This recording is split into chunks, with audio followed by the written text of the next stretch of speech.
This is the world's first private jet villa that is built inside a repurposed passenger plane. It is the world's first Boeing 737 hotel conversion.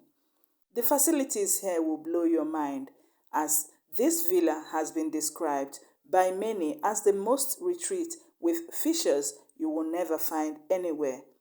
This private jet villa sits on a hill about 150 meters above sea level, and from afar, it resembles a functional aircraft that landed by mistake. Jet Villa is seen as the best stunning example of upcycling for the rich, where a grounded aircraft gets a second chance and surprising lease of life as the finest vacation villa. One man's trash, as they say, is another man's treasure, and this Boeing 737, which last flew in 2014, is Felix Denen's treasure.